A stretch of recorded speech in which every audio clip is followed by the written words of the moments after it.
हम लोग 1 मिनट में प्रारंभ करते हैं और 1 मिनट सभी का इंतज़ार कर लेते हैं, उसके बाद हम कार्यक्रम को प्रारंभ करते हैं। अमित जी, मैम जुड़ गई है ना?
मैम हम प्रारंभ कर सकते हैं अब।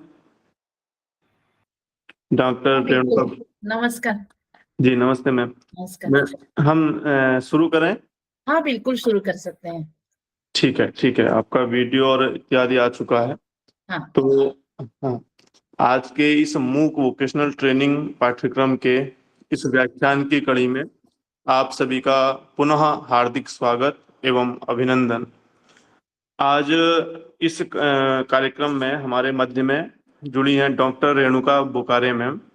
आप कवि कुलगुरु कालिदास संस्कृत विश्वविद्यालय महाराष्ट्र, रामटेकम महाराष्ट्र में आचार्य हैं। और जैसे कि हम सभी को पहले से ही मैम ने सारी जानकारी भेज दी है कि हम किस विषय पर आज का व्याख्यान रहेगा और वो क्यों हमारे लिए आवश्यक है। मैम का जो विषय है content creation on IKS related मूक कोर्सेज, तो इस विषय पर आज मैम का व्याख्यान हम सभी को सुनने को मिलेगा और ये एक महत्वपूर्ण विषय है वर्तमान परिप्रेक्ष्य में और राष्ट्रीय शिक्षा नीति के संदर्भ में। तो सर्वप्रथम मैं विभाग की ओर से और विश्वविद्यालय की ओर से मैम का हार्दिक स्वागत और अभिनंदन करता हूं कि आपने हमें समय दिया और हमें एक महत्वपूर्ण व्याख्यान आपके द्वारा सुनने को मिलेगा।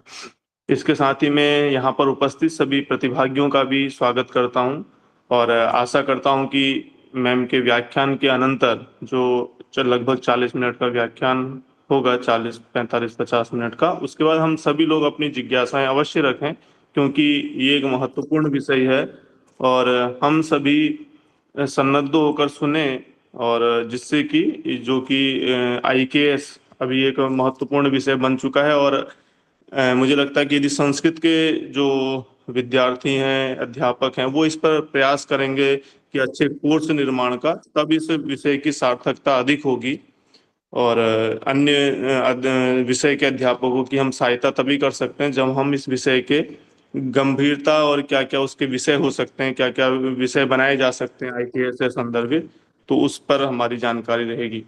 तो अधिक न समय न लेते हुए मैं डॉक्टर रेणुका बुकारे मैम को स्वागत करता हूं और उनको अब आमंत्रित करता हूं अपने महत्वपूर्ण व्याख्यान के लिए।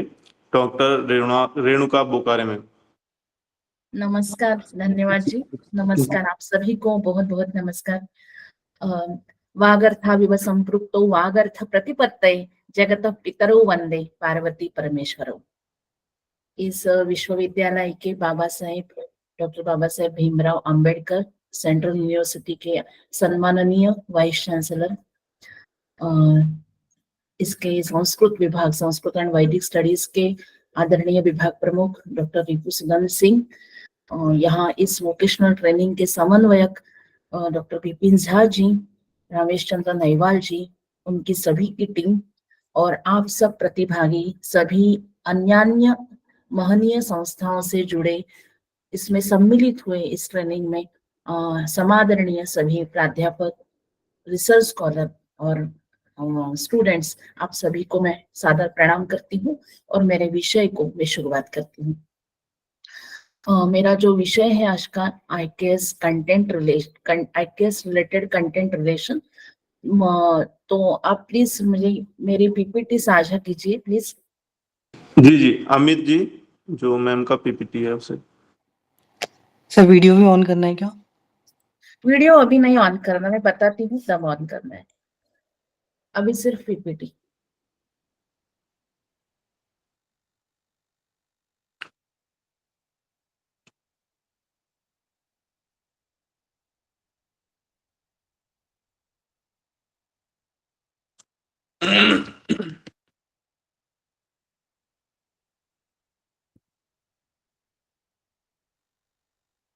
शायद आप सभी को दिख रहा होगा PPT. Content creation on IKS related मूक कोर्सेस, इंडियन नॉलेज सिस्टम, अभी ये हमारा कॉइन वर्ड हो गया है आईकेएस।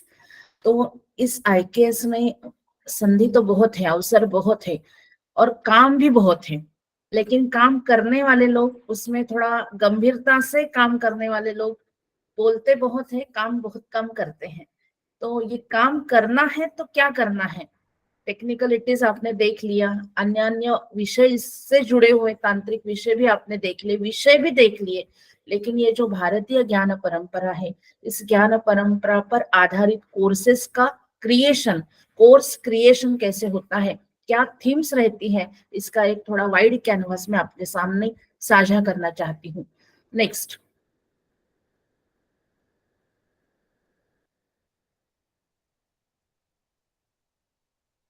Slide please.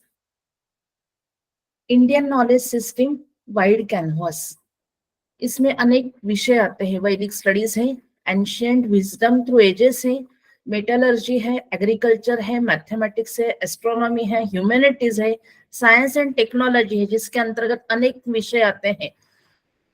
बाकी next slide. Ayurveda, yoga, governance, public administration, health, wellness, psychology, yoga, town planning, architecture, मैंने कुछ ही थोड़ा एक ब्यौरा आपके सामने दिया है, इससे भी ज्यादा बहुत डीप और बहुत सुंदर सुंदर विषय इसके अंतर्गत आते हैं। अगर ये वाइड कैनवास हमारे सामने इतने सारे विषयों का, इतने सारे क्षेत्रों का हमारे सामने है, अगर इस ये ज्ञान हमारे पास है, प्राचीन ग्रंथों में है, तो उसको रेलेवेंट करके आज के युग के कोर्सेस, मतलब आज के युग के ज्ञान से सम्मिलित हो कोर्सेस कैसे बनाए जाते हैं। प्राचीन ज्ञान परंपरा तो उजागर हमें करनी है, लेकिन हमें उसका रेलेवेंस भी इस क्षेत्र से, इस जगत से बताना है, जिससे अनेकानेक लोग संस्कृत को जुड़ेंगे, संस्कृत से सीखेंगे और हमारा संस्कृत अनेकानेक लोगों तक, बड़े लोग, बड़ी संख्या तक पहुंचेगा। ये प्रभावित करने का बहुत बड़ा अस्त्र शस्त्र हमारा ज्ञान है, हमारी ज्ञान परंपरा है। आप आगे जाइए।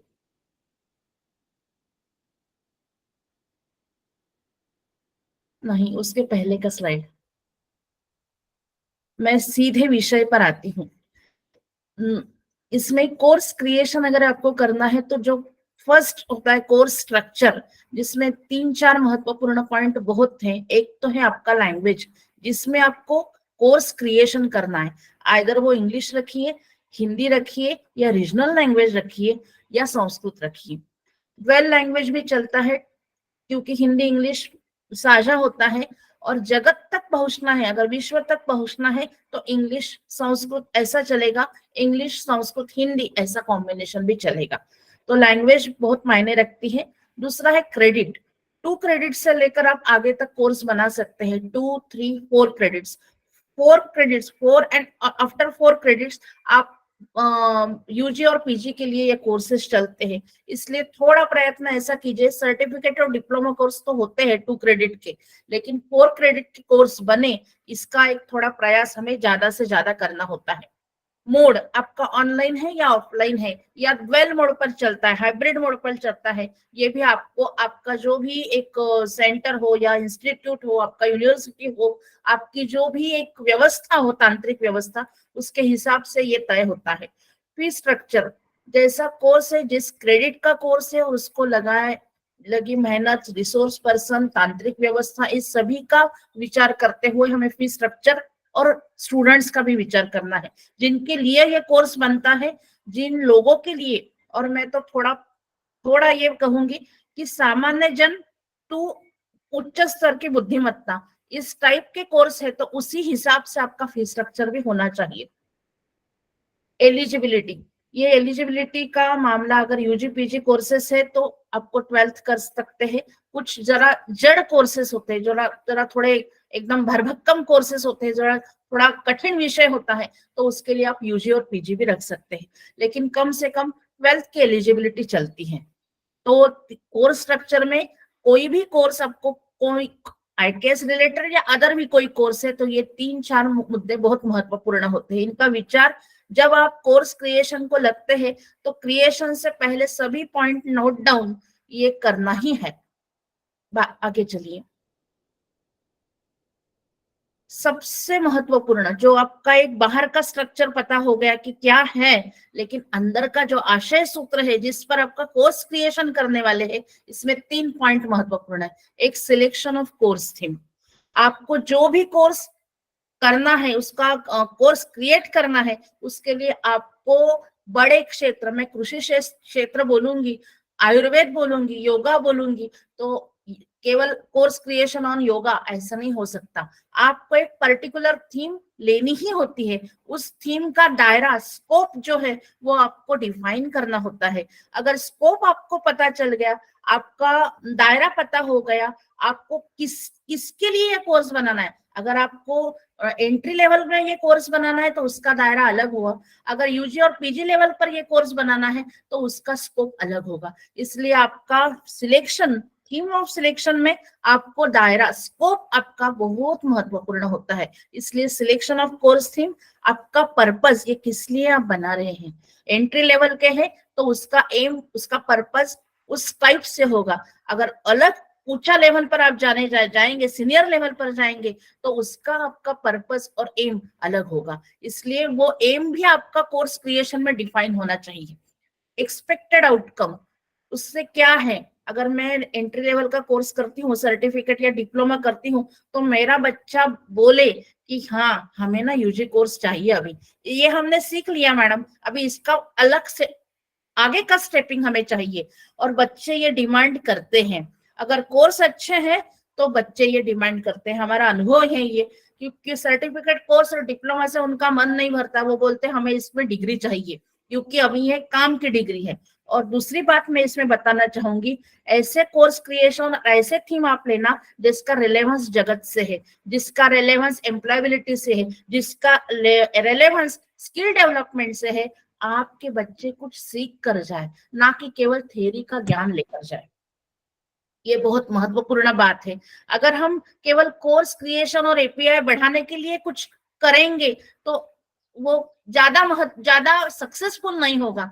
आपका कोर्स आगे का एक स्टेपिंग देने वाला होना चाहिए, उत्सुकता बढ़नी चाहिए कि हाँ, एंशिएंट टाउन प्लानिंग या फिर आयुर्वेदा या योगा में मैंने इतना तो सीखा, अभी उससे आगे मुझे जाना है, उसके आगे का डीप नॉलेज मुझे चाहिए। भले ही वो एक ही जिसको हम बोलेंगे एक ही ग्रंथ का या एक ही कौन का हो, जैसे टेम्पल मैनेजमेंट है, आप इतने बड़े आर्किटेक्चर में, स्थापत्य शैली में, अगर आप केवल आर्किटेक्चर में एक कॉमन इंट्रोडक्टरी कोर्स बनाएंगे और उसके आगे होनेगा कि इतने सारे फैसेट्स से आर्किटेक्चर के, और मुझे उसमें से सीखना है टेम्पल आर्किटेक्चर, तो आपको टेम्पल आर्किटेक्चर का वो कोर्स बनाने की उत्सुकता इस फर्स्ट इंट्रोडक्टरी कोर्स में बनानी होगी।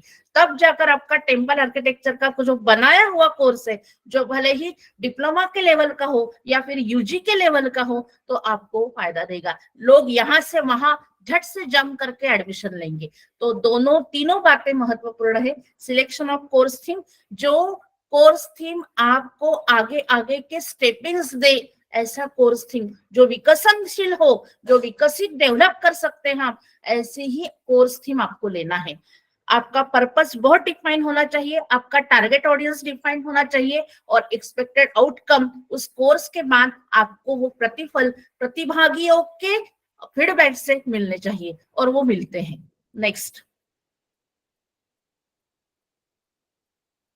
मूक कोर्स अगर आपको बनाना है तो मैंने जैसे कहा कि मैं एक कोर्स मैंने लिया है, Indian knowledge system humanities and social sciences. ये कोर्स क्रिएशन का पूरा डिटेलिंग मैं आपके सामने अभी साझा कर रही हूँ। ये कोर्स क्रिएशन कैसे होता है, इसमें कोर्स स्ट्रक्चर है वीकली लेक्चर 1 आवर और टोटल 10 लेक्चर्स है in a week, 15 minutes interaction with ICQ मैं MCQ।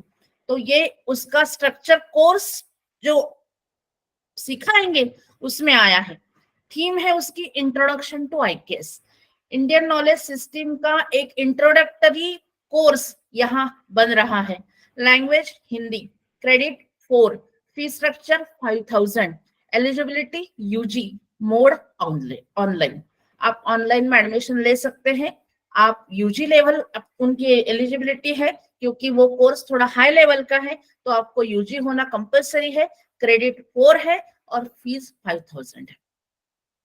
तो उनका ये कोर्स स्ट्रक्चर। उसके बाद चलिए आगे, learning objective and learning outcome very clear to provide general introduction to Indian knowledge system IKS and sensitize the students to the contributions made by ancient Indians in the field of science, philosophy and related applications and concept। जितने सारे IKS के मैंने wide canvas बताए हैं उसमें से कुछ canvas, कुछ से क्षेत्र, कुछ सब्जेक्ट, कुछ टॉपिक इस क्षेत्र इस कोर्स में आए हैं। उनका पूरा ज्ञान, उनकी फिलोसॉफी, उनके कंसेप्ट, उनका एप्लीकेशन इस कोर्स से पता चलता है। और आउटकम भी बहुत क्लियर है, students will be able to understand the glorious tradition of Bharatiya Gyan परंपरा, भारतीय ज्ञान परंपरा। तो ये जो हमारी ज्ञान परंपरा है उस ज्ञान परंपरा को समझे, इसके लिए ये कोर्स बनाया गया है। Next, course layout. ये सब पॉइंट बहुत महत्वपूर्ण है जो मैं बोल रही हूँ। कोर्स स्ट्रक्चर हो गया, इसमें कोर्स का जो थीम है उसमें मैंने बताया, कोर्स का जो स्कोप और ये सब है। अभी कोर्स लेआउट में आपको ये सब पता चलेगा। देखिए 10 वीक्स का उन्होंने बहुत अच्छी तरह से डिफाइन किया है। पहला जो वीक है 0 वीक किया है उन्होंने, वेलकम टू द कोर्स। एक जनरल लेक्चर होता है, उसमें सभी प्रतिभागियों का एडमिशन होने के बाद एक वेलकम होता है, हम सब करते हैं वैसा ही वेलकम लेक्चर होता है। वीक 1 से कोर्स स्टार्ट होता है, उसका हर एक वीक का उन्होंने क्या क्या दिए हैं पॉइंट्स, उसका उस वीक वाइज कोर्स लेआउट है। इंडियन नॉलेज सिस्टम का इंट्रोडक्शन, क्रिएशन देखिए आप, कोर्स क्रिएशन देखिए कैसे होता है।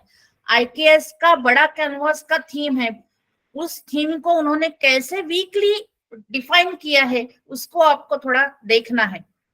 इंडियन नॉलेज सिस्टम इंट्रोडक्शन, आपको ये भारतीय ज्ञान परंपरा, जो किसी को भी जो नया नया है, जिसको संस्कृत का केवल संस्कृत इतना ही मालूम है, उसको भारतीय ज्ञान परंपरा का कंसेप्ट भी मालूम नहीं, जो संस्कृत में ज्ञान है उसका कंसेप्ट मालूम नहीं, उसमें फील्ड मालूम नहीं, टॉपिक मालूम नहीं, कुछ भी नहीं, उसके लिए ये पहला जो अगर कोर्स होगा तो वो भी इसको समझ सकेगा। क्योंकि UG कोई भी चलता है, भले वो संस्कृत का ना हो, अन्य क्षेत्र का हो। और अभी NEP से हम वाइस वर्सा, यहाँ से वहां ट्रांसफर, यहाँ से वहां कोर्स वाले लोग काम कर सकते हैं। टेक्नोलॉजी और साइंस वाला भी ये कोर्स कर सकता है, क्योंकि ये IITs के लिए, मैनेजमेंट स्टूडेंट्स के लिए, ये आर्ट्स, कॉमर्स, साइंस स्टूडेंट्स के लिए, फार्मेसी स्टूडेंट के लिए, सभी के लिए ये कोर्स बना है। तो किसी भी क्षेत्र का बच्चा, किसी भी क्षेत्र का स्टूडेंट ये कोर्स कर सकता है। तो पहला ही उन्होंने लेक्चर दिया है Indian knowledge system introduction, detail introduction इसमें आएगी। सेकंड है द वैदिक कॉर्पस, क्योंकि उनके हिसाब से उन्होंने वीकली वो डिफाइन किया है, तो पूरा वैदिक में क्या क्या आएंगे, तो उस वीक में वैदिक लिटरेचर से संबंधित सभी लेक्चर आएंगे। तीसरे में फिलोसॉफिकल सिस्टम आएगी, भारतीय जो तत्वज्ञान की परंपरा है उस तत्वज्ञान प्रणाली क्या है, परंपरा क्या है और वो कैसे काम करती है, आज तक वो कैसे चली आ रही है, उसका एक पूरा डिटेल इसमें मिलेगा। विजडम थ्रू द एजेस, इसमें भारतीय ज्ञान परंपरा के अलग अलग क्षेत्रों का परिचय होगा। नॉलेज फ्रेमवर्क एंड क्लासिफिकेशन, जिससे उसका फ्रेमवर्क और उसका वर्गीकरण, उसका क्लासिफिकेशन होगा। नेक्स्ट,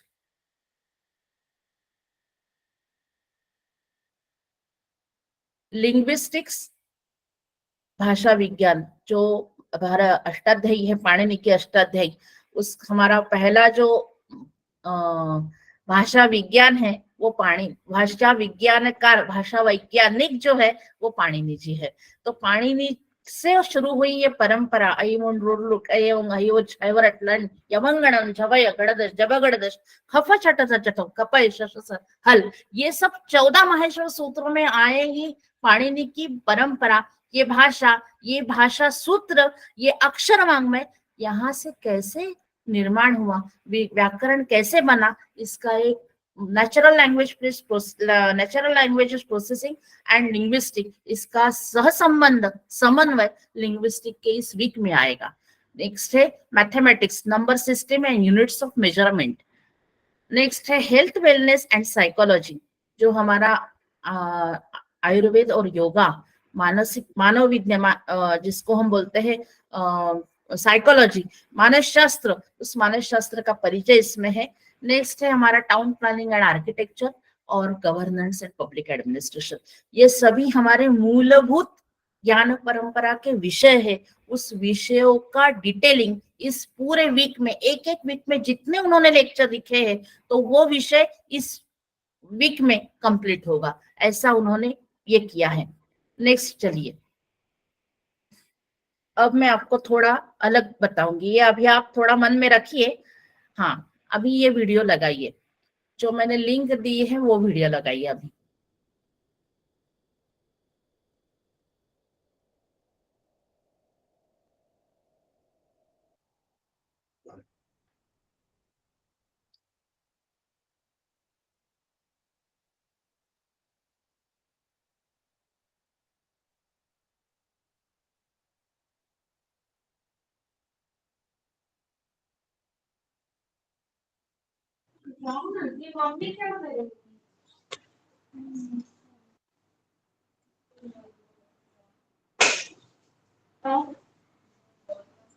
ये अनंत जी माइक म्यूट कीजिए। आवाज नहीं आ रहा है, वीडियो का आवाज नहीं आ रहा है।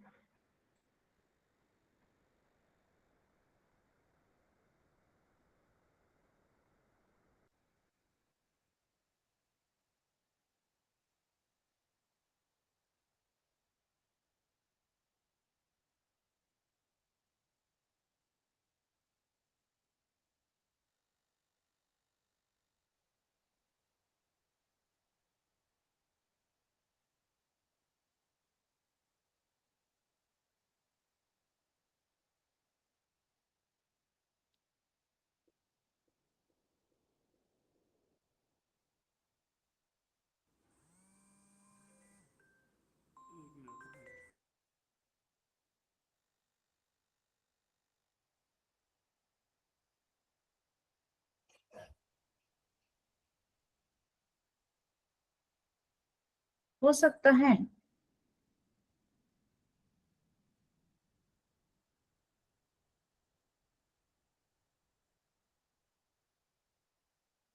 हाँ हाँ, 1 मिनट मैम, वो थोड़ा सा ऑडियो का प्रॉब्लम है। आप वो 2 मिनट में उसको ठीक कर रहे हैं, तब तक आप इसी को कंटिन्यू कर दीजिए। हाँ, 2 मिनट में। Okay okay.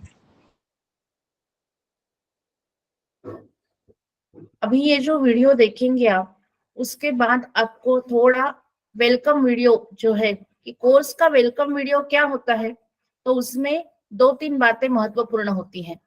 ये उन्होंने बताया है कि ये कोर्स क्या है, किसके लिए है, इसके क्रेडिट कितने हैं, इसको कौन पढ़ाएगा और इसका रेफरेंस बुक क्या है, और ये किस मोड से चलेगा।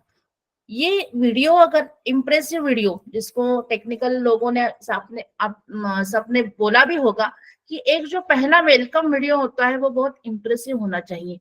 आपका विषय क्या है, उस विषय का परिचय, इंट्रोडक्शन 2-3 ही पंक्ति में, लेकिन क्रिस्पी वे में आपके सामने अगर साझा हो, विथ फिल्म, विथ पिक्चर, तो वो सभी को अट्रैक्ट करता है।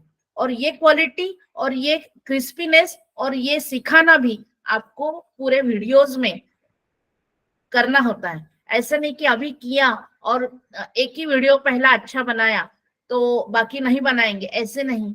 एक वेलकम वीडियो जो इंट्रोडक्टरी वीडियो होता है, जब मूक कोर्स का जो समिति बनती है, जो कमिटी होती है, उनको ये सब क्वालिटी वो देखते हैं और उस क्वालिटी के हिसाब से ही आपका मूक कोर्स को मान्यता देंगे या नहीं देंगे वो तय होता है।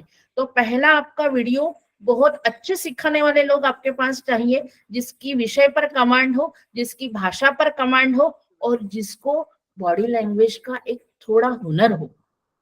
बॉडी लैंग्वेज का स्किल बहुत जरूरी है और हमारे बोलने का स्किल, उच्चारण हमारे स्पष्ट होने चाहिए। देखिए, देखने हम कैसे हैं इसमें नहीं आते हैं, हमको कमांड होनी है, हमको नियंत्रण होना है, हमें संयमित होना है, हमारी भाषा शैली से, हमारे देह बोली से, हमारे लैंग्वेज स्किल से और हमारे सिखाने के हुनर से, जो अंतर्गत है, बाह्य नहीं है। इसलिए ये इनर क्वालिटीज जो है वो बहुत मायने रखती हैं आपके वीडियो बनाने में। तो आपको जो भी कंटेंट क्रिएशन आपको जो भी करना है, वो क्रिएशन करने में ये सब बातें दिखाने के लिए ही मैंने ये वीडियो आपके सामने लाया था।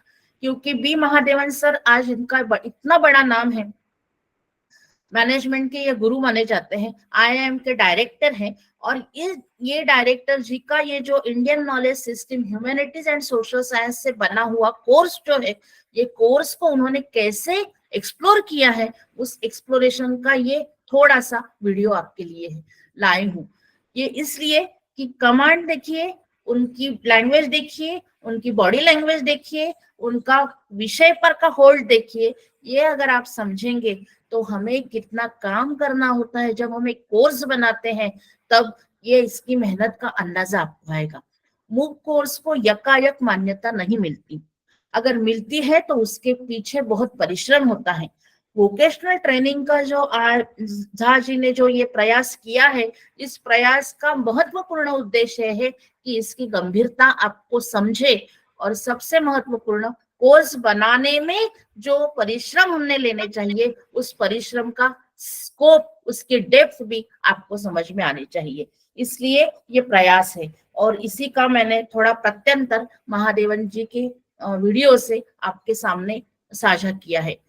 मैं आगे जाती हूँ, नहीं हो सकता है ना शायद, तो आगे जाएंगे। अमित एक बार दोबारा देखिए। ठीक है, नहीं तो फिर आगे जाएंगे, कोई प्रॉब्लम नहीं, हम देख सकते हैं बाद में। आप हमारी पीपीटी आगे बढ़ाइए, हम आगे करेंगे। अभी PDF 1 आप दिखाइए।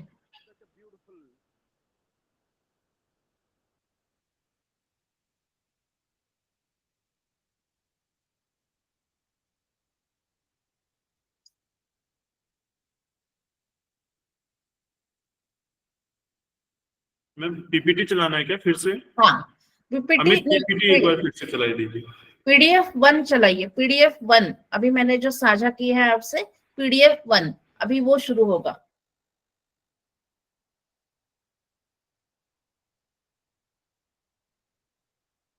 PDF 1 चलाइए।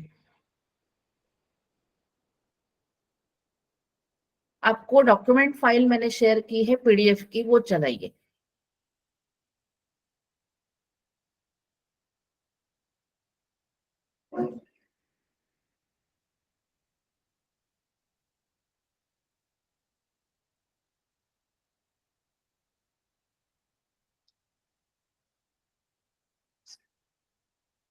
थोड़ा बड़ा जूम करना।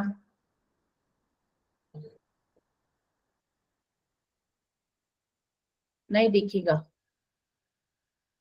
हाँ, यस, थैंक यू। यस, ये जो कोर्स है उसका वीकली डिटेलिंग कैसे करते हैं, कोर्स लेआउट तो हमने देख लिया, एक टॉपिक हर एक वीक का, लेकिन उस वीक में उस टॉपिक के अंदर कैसे सब टॉपिक्स तैयार किए जाते हैं और उस वीकली 10 लेक्चर्स का मटेरियल कैसे तैयार करना है। देखिए, हमें कोर्स क्रिएशन में सबसे महत्वपूर्ण बात है हमारा क्लियर माइंड। कौन से आशय सूत्र पर, कौन से थीम पर हमें कोर्स करना है, ये पहले, और दूसरे बात उस थीम के अंतर्गत हमें क्या क्या मटेरियल तैयार करना है, उसका बहुत ही सुस्पष्ट स्ट्रक्चर हमारे सामने होना चाहिए जो यहाँ दिया है। इसलिए मैंने वीकली लेक्चर्स वीकली मोड पर मैंने डाला है। देखिए वीक 0 जैसे मैंने वेलकम एड्रेस डेमो वीडियो कहा, welcome to the course, course schedule कैसे होगा, 2 महीने का है, 4 महीने का है, 6 महीने का है, ऑनलाइन है, ऑफलाइन है, लैंग्वेज क्या है, ये सब उसमें आएगा।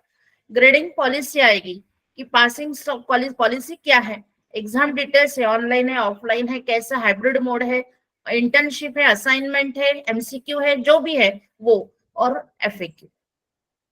वीक 1 पहला, अभी आप थोड़ा ध्यान से देखिए इसको, Indian knowledge system and introduction. आप थोड़ा आगे आगे बढ़ाते जाइए। What is IKS, what do we need IKS. देखिए आईकेएस क्या है, इससे उन्होंने प्रश्न शुरुआत किए हैं। एक एक मैं आपको एक बात बताऊं, आप सब शास्त्र के होंगे, अलग अलग शास्त्र के लोग होंगे यहाँ। शास्त्र में बोलते हैं एक विषय आया, जैसे हम तर्क संग्रह में बोलते हैं कि हमने अगर सप्त पदार्थ और नव द्रव्य बोले तो तुरंत वो पदार्थ क्या है और द्रव्य क्या है उसका विश्लेषण करते हैं और एक एक का विश्लेषण करना शुरू कर देते हैं। सेम शास्त्र style should be followed in course creation, ये आप कभी भूलना नहीं। शास्त्र पद्धति से ही आपको कोर्स क्रिएशन करना है। आपको कोई भी मुद्दा छोड़ना नहीं है, जो मुद्दा अपने को क्लियर नहीं वो क्लियर करके लोगों के सामने लाना है। अगर आपको वो मुद्दा क्लियर नहीं, वो टॉपिक क्लियर नहीं, तो आप मत कीजिए उस पर कोर्स क्रिएशन। अगर करना है तो वैसे तज्ञ लोग, वैसे रिसोर्स पर्सन, वैसे इंटेलेक्चुअल्स, वैसे इंटेलिजेंट लोग, वैसे प्रभावित लोग आपको लाने पड़ेंगे। क्योंकि अगर आपको लोगों को एक कोर्स अच्छी तरह से तैयार करना है तो आपको कमांड होना विषय पर और भाषा पर, ये बहुत जरूरी है। एक एक विषय क्लियर होना है। व्हाट इज आईकेएस, भारतीय ज्ञान परंपरा का कोई भी ज्ञान नहीं। मैं फार्मेसी की हूँ, मुझे कुछ भी मालूम नहीं है क्या है, तो मैं क्या पढ़ूंगी, मुझे क्या है ये पता नहीं, सिर्फ उत्सुकता लगी तो मैंने एडमिशन ली है।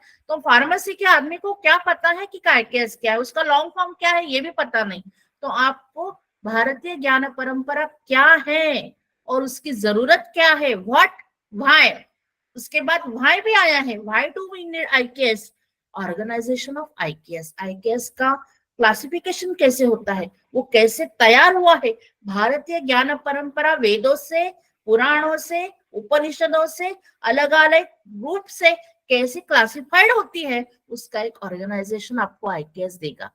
हिस्टोरिसिटी ऑफ आईकेएस, उसकी परंपरा, ऐतिहासिक परंपरा क्या है वो भी देगा, और सम सैलिएंट एस्पेक्ट्स ऑफ आईकेएस। ये पहला ही जो वीक है वो वीक आपको आईकेएस क्या है ये इस्टेब्लिश करेगा, आईकेएस कंसेप्ट क्या है ये इस्टेब्लिश करेगा। आपकी जो थीम है content creation of IKS, what is IKS से शुरू होती है। कोई भी कोर्स आप लेंगे इसमें भारतीय ज्ञान परंपरा को एस्टेब्लिश करना ये आपकी प्रथम नैतिक जिम्मेदारी है। तो इसमें आप कभी भी पीछे नहीं हटना, जो है उसको शास्त्र पद्धति से आगे आगे लेके जाना। इतने तक समझा है आपको? होप कि आपको समझ गया हो, ऐसे में पकड़ कर आगे चलती हूँ। जो भी है आप 20 मिनट 15 मिनट लास्ट में दिए हैं तो नोट डाउन कीजिए, आपको जो भी पूछना है मैं बताऊंगी। नेक्स्ट में आएगा द वैदिक कॉर्पस। हमारी जो परंपरा आईकेएस की है, जो वेदों से शुरू होती है, हमारा फर्स्ट लिटरेरी रिकॉर्ड है हमारा वैदिक साहित्य, फर्स्ट लिटरेरी रिकॉर्ड हमारा ऋग्वेद है, उससे शुरू हुई ये भारतीय ज्ञान परंपरा। उसको हम अगर पहले ही आईकेएस, व्हाट इज आईकेएस के बाद तुरंत हमें उसको लेना है तो वैदिक कॉर्पस। इंट्रोडक्शन टू वेदास क्या है, कितने हैं मुझे नहीं पता, ये है ये भी नहीं पता। तो introduction to Vedas, what is Vedas, what is the meaning of Vedas, यहां से हमें शुरू करना पड़ेगा। A synopsis of the 4 Vedas, sub classification of Vedas, message in Vedas, introduction to Vedanga, क्योंकि वेद आया तो वेदांग आता है, शिक्षा, कल्प, निरुक्त, छंद, व्याकरण, ज्योतिष बताना है। ये 4 वेद है तो 6 वेदांग बताना है। प्रोलॉग ऑन शिक्षा एंड व्याकरण, देखो डिटेलिंग देखिए कैसे किया है। Basics of Nirukta and Chhandas, introduction to Kalpa and Jyotish, Vedic life a distinctive features. क्योंकि आज एनईपी के अंतर्गत, भारतीय ज्ञान परंपरा के अंतर्गत हमें गुरुकुल की शुरुआत गुरुकुल की तरफ मोड़ने का अवसर दिया है। तो ये गुरुकुल लाइफ कैसे होता था, उस वक्त का वैदिक लाइफ कैसे होता था, रिलेटेड टू एनवायरमेंट। ये जो वैदिक लाइफ की फिलॉसफी है, इसका डिस्टिंक्टिव फीचर्स है, उसकी पेक्युलरिटी है, उसके कैरेक्टरिस्टिक्स है, उसका विशेष है, उसके वैशिष्ट है, वो हमें यहाँ विशेष रूप से लोगों के सामने पेश करने हैं। इसलिए वैदिक लाइफ अ डिस्टिंक्टिव फीचर्स। उसके बाद होता है फिलोसॉफिकल सिस्टम। तुरंत देखिए एक से दूसरा विषय आता है, वैदिक लाइफ के कैरेक्टर्स बताने में आपको फिलोसॉफी आ जाएगी, तो फिलोसॉफी को उन्होंने जोड़ दिया है। An introduction to philosophical system, आस्तिक और नास्तिक दर्शन कैसे बनते हैं, डेवलपमेंट कैसे है फिलोसॉफी की, भारतीय परंपरा में दर्शन परंपरा का विकास कैसे हुआ है, unique features of philosophy, Sankhya approach of philosophy. आप आगे लेकर जाइए प्लीज।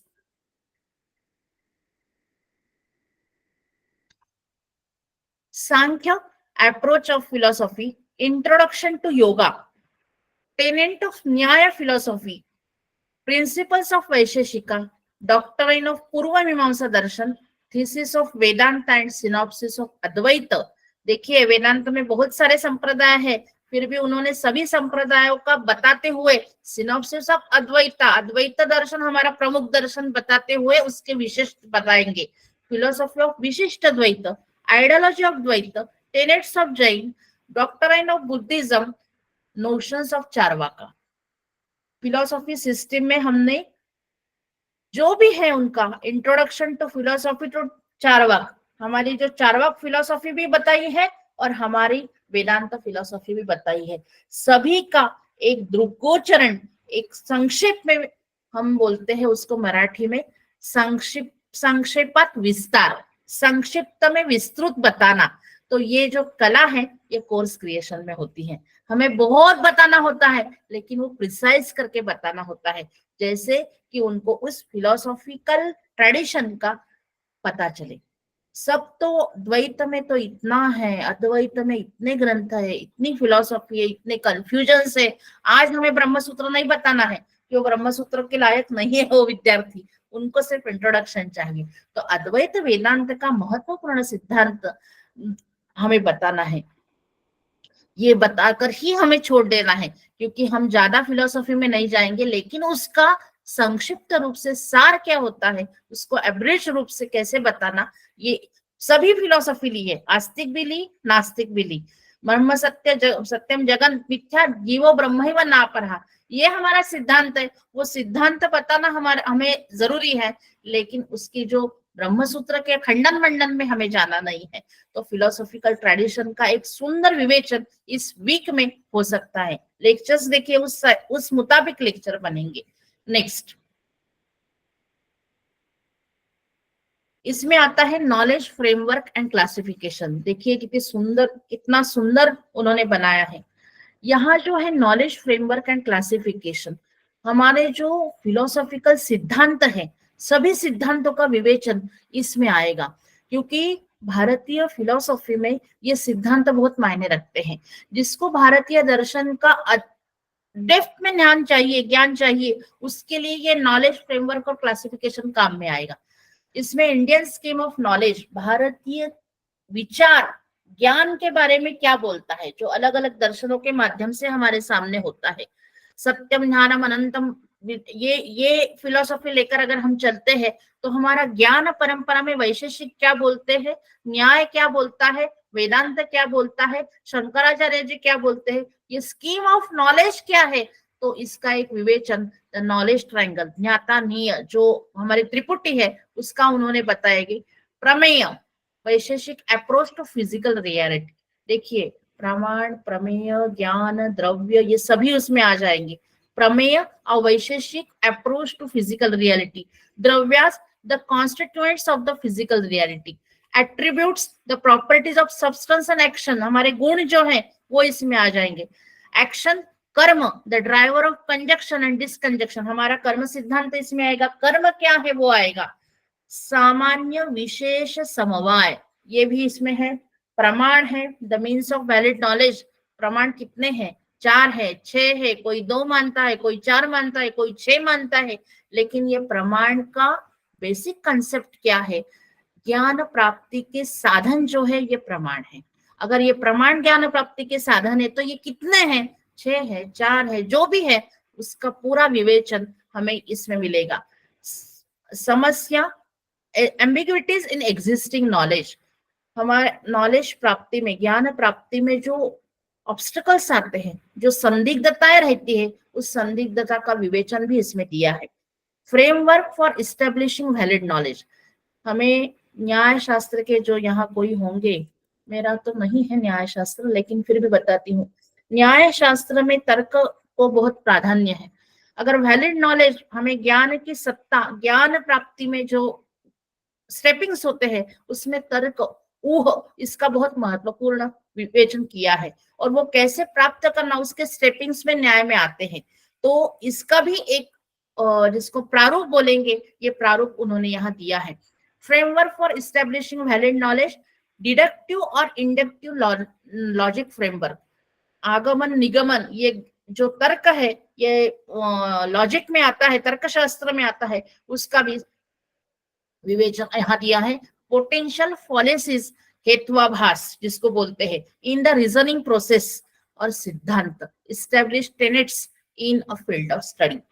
तो ज्ञान से लेकर सिद्धांत तक, एक तत्व से लेकर सिद्धांत तक हम कैसे प्राप्त है, हाउ वी एस्टेब्लिश सिद्धांत इन फिलोसॉफिकल सिस्टम। तो ये सिस्टम में सिद्धांत प्रस्थापित करने का जो प्रक्रिया है, जो सिस्टम है, जो प्रणाली है, ये हमें फिलोसॉफिकल मार्ग से, फिलोसॉफिकल ट्रेडिशन से दिखती है। इसीलिए उसके 2 भागों में उसका विवेचन किया है, एक में दर्शन में किया है, और दूसरा इस फिलोसॉफिकल सिस्टम में ज्ञान का नॉलेज फ्रेमवर्क जो है, उसका नॉलेज फ्रेमवर्क, उसका इस्टेब्लिशमेंट और उसका वर्गीकरण, उसका क्लासिफिकेशन, ये 2 वीक में अलग अलग विषय उन्होंने लिए हैं। ये विषय कितना बड़ा है और गहरा है, इससे ये पता चल जाता है। इसलिए उन्होंने एलिजिबिलिटी यूजी रखी है, 12th नहीं रखी। 12th वाला बच्चा ये नहीं पढ़ सकता है, लेकिन थोड़ा बेसिक जिसको है, संस्कृत किंचित मालूम है, अगर नहीं मालूम है तो मालूम करना है, उसके लिए थोड़ी प्रगल्भता चाहिए। ये बुद्धि की प्रगल्भता ये डिमांड करती है। आगे चलिए। नेक्स्ट, मिड सेमेस्टर एग्जामिनेशन, उन्होंने एक 5 वीक के बाद ब्रेक दिया है, और यहाँ एक सेमेस्टर एग्जाम का उनका जो भी शेड्यूल हो वो दिया है। इसके बाद शुरू होते हैं लिंग्विस्टिक। देखिए, पहले 5 वीक में उन्होंने Indian knowledge system introduction, Vedic corpus, philosophical system and wisdom through the ages, ये मेरा छूट गया शायद, wisdom through the ages, gateways of ancestral wisdom, हमारा जो एंशिएंट विजडम है उसका एक गेटवे मतलब राजमार्ग, ये हमारे सब शास्त्र है। इंट्रोडक्शन टू पुराणा, द पुराणिक रिपोजिटरी, हमारे 18 पुराण और बाकी तो बहुत है, 108 पुराण भी और है। Issues of interest in Puranas, कौन से सब्जेक्ट टॉपिक उसमें आते हैं। इंट्रोडक्शन टू इतिहास, की मैसेजेस इन इतिहास, विजडम थ्रू नीति शास्त्र एंड विजडम थ्रू सुभाषित। मुझे बहुत आनंद होगा आपसे शेयर करने में, और शायद किसी ने शेयर किया भी हो, कि एक यहाँ का जो इस वीक में जो सब्जेक्ट दिया है, यहाँ एक एक जो सब्जेक्ट मैंने दिया है, पुराण हो, इतिहास या लिंग्विस्टिक या फिर फिलोसॉफिकल सिस्टम, ये एक एक सब्जेक्ट इटसेल्फ कोर्स क्रिएशन के लिए एक एक थीम है। ये आप थोड़ा ध्यान में रखिए। ये कोर्स होलसेल यूजी एलिजिबिलिटी चाहता है और वो आगे लेकर जाने वाला है, लेकिन इटसेल्फ उसके एक एक कंटेंट जो है वो कोर्स क्रिएशन, एक एक कोर्स क्रिएशन के लिए काफी है। तो इससे आपको पता चलेगा कि एक एक सिस्टम, एक एक टॉपिक जो है आईकेएस का, वो इटसेल्फ एक बहुत बड़ा फील्ड है। फिलोसॉफी ये बहुत बड़ा फील्ड है। उसमें अगर आपको इंट्रोडक्शन टू फिलोसॉफी से लेकर, इंट्रोडक्शन टू सांख्य से लेकर, इंट्रोडक्शन टू वेदांत से लेकर, सिद्धांत इन वेदांत से लेकर, ये अगर आप अलग अलग टाइप स्टेपिंग में जाएंगे तो आप फिलोसॉफी में ही अनेकानेक कोर्स कर पाएंगे।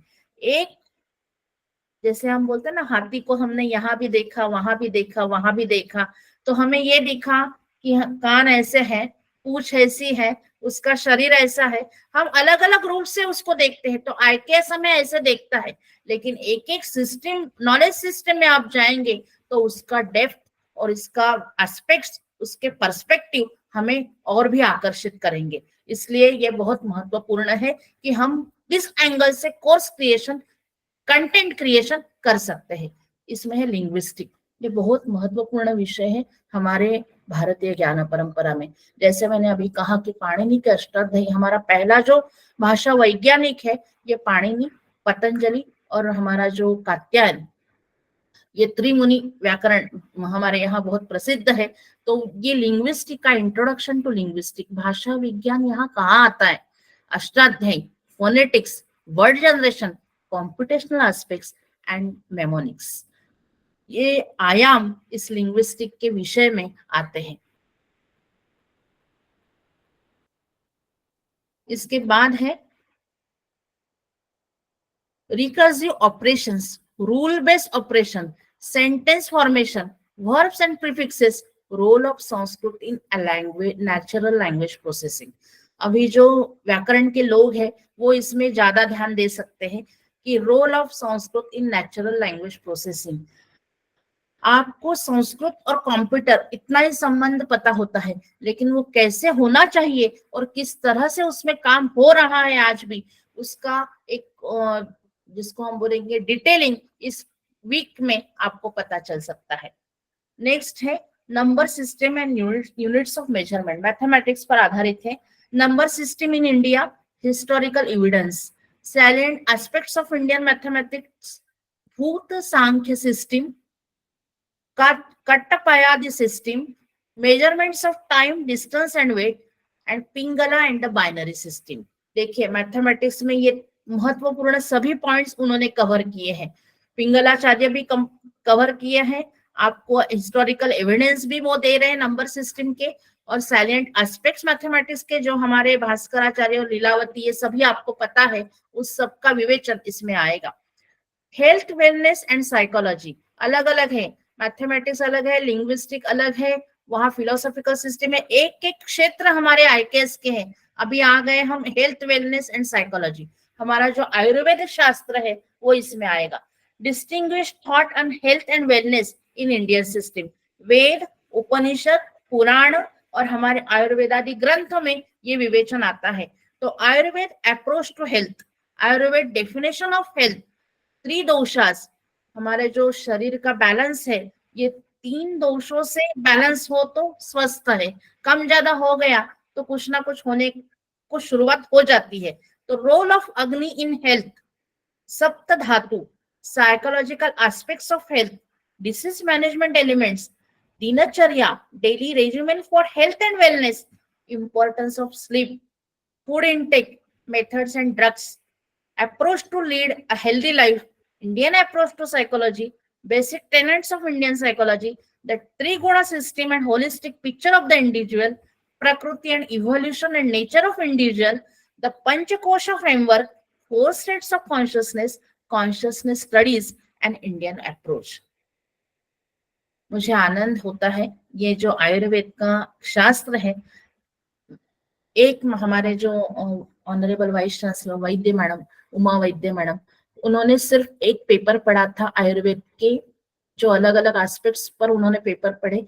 मुझे एक पेपर उनका देखने को मिला, dietary intake, water dietary intake, इसमें सिर्फ पानी पीने के ऊपर उन्होंने रिसर्च पेपर पढ़ा था, और मैं बहुत आकर्षित हो गई थी कि आयुर्वेद में पानी पीने का, कब पानी पीना है, क्यों पीना है, कैसे पीना है, किस साधन से पीना है, कब नहीं पीना है, इसका सब विचार आयुर्वेद में दिया है। और हम, और बेसिक है आयुर्वेद संस्कृत में, और हम है संस्कृत के, तो संस्कृत और आयुर्वेद का जो रिश्ता है, उस रिश्ते से हमें आयुर्वेद पर स्वतंत्र कोर्स सीरीज शुरू करनी चाहिए। ऐसा इतना बड़ा ज्ञान हमारे आयुर्वेद में है। और ये अगर सब्जेक्ट आपने देखिए मैं आपको कंटेंट क्रिएशन में वो कितने डिटेलिंग में जाते हैं, एक एक वीक में एक एक शास्त्र लेकर उसका है। और मैं सच बताती हूँ, फूड इनटेक हो, वाटर इनटेक हो, आपके त्रिदोषास हो, त्रिगुण हो, इस पर एक एक कोर्स सीरीज बनेगी। इतना उसमें विथ विथ के स्टडी इतना उसमें मटेरियल है। तो ये एक आयुर्वेद शास्त्र, ये आईकेएस का बहुत बड़ा विशेष है। लास्ट में है town planning and architecture, perspective of Arthashastra and town planning, Vastushastra, the science of architecture, 8 lines of Vastu, town planning, temples in India, marble stone, architecture for eternity, temple architecture in India, iconography। ये temple town planning and architecture पर। और last है governance and public administration, introduction to Rajdharma, from Manusmriti, from Vedic, from Ramayana and Mahabharata, Rajdharma, introduction to Rajdharma, Arthashastra, historical perspective, elements of Kautilian state, the king and Amatya, Jnana, Janapada and Durga, treasury and state economy, कोश जिसको बोलते हैं, दंड, मित्र, सात जो सप्तधा प्रकृति जो बोलते हैं उसका विवेचन, the administrative setup, relevance of अर्थशास्त्र, पब्लिक एडमिनिस्ट्रेशन इन एपिक्स। इतना सुंदर विषय है कौटिल्य अर्थशास्त्र, कभी भी खत्म नहीं होता। और सच बताती हूँ, वैदिक पीरियड हो, हमारे नीति ग्रंथ हो, विदुर नीति हो, कामंदकीय नीतिसार हो, शुक्र नीति हो, हमारा कौटिल्य अर्थशास्त्र हो, रामायण और महाभारत हो, ये इतने बड़े कोश है राजधर्म के, ये हमें भी, यानी हम राजा नहीं है, फिर भी हम सामान्य जनों के लिए भी कैसे बर्ताव करना चाहिए, कैसे नहीं करना चाहिए, ये सब व्यवहार सूत्र, हेय एंड उपादेय हमें यहाँ से प्राप्त होते हैं। ये सभी महत्वपूर्ण बातें हैं कि जो हमें यहाँ से प्राप्त होती हैं। तो ये है आपका लास्ट में टर्म असेसमेंट। ये मैंने जो पूरा डिटेलिंग आपको एक कोर्स का जो IKS humanities and social sciences, इस एक कोर्स का ये डिटेलिंग मैंने बताया कि कंटेंट क्रिएशन अगर आपको करना है और वीकली उसको लेकर जाना है, तो हर एक वीक में हर एक शास्त्र और उसके डिटेल कैसे क्रिएट किए जाते हैं। और मैंने जैसे कहा कि मेरा पॉइंट कभी नहीं भूलना, कंटेंट क्रिएशन में जो मेरा खुद का अनुभव है वो मैं बोल रही हूँ। शास्त्र पद्धति ही कंटेंट क्रिएशन में लाना, क्योंकि हमारे सभी आईकेएस के जो शास्त्र है, टॉपिक्स है, वो तो सब शास्त्र वाले हैं, शास्त्र पद्धति से चलते हैं। ये एक पहली बात है। और दूसरी बात ये है कि केवल शास्त्र पद्धति से चलते नहीं है, तो हमें वो अनुभव भी देते हैं, एक से दूसरा विषय, दूसरे से तीसरा विषय, तीसरे से चौथा विषय, और हमारे कंसेप्ट क्लियर करते हैं। तो ये कंसेप्ट क्लियरेंस अगर चाहिए तो हमारे कोर्स क्रिएशन का बेस जो है ये शास्त्र पद्धति से कंटेंट क्रिएशन हो, ये है। यहाँ मैं रुकती हूँ और फिर मैं आगे मेरी पीपीटी चलाती हूँ। मैम एक बार वीडियो फिर से देख लें, चल रहा हाँ है? चलेगा चलेगा बिल्कुल। अगर एक बार इसको स्टॉप कीजिए। हाँ, एक minute.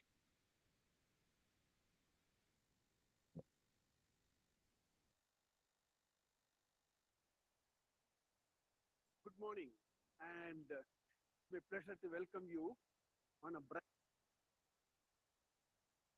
sunny day of this summertime in Bangalore.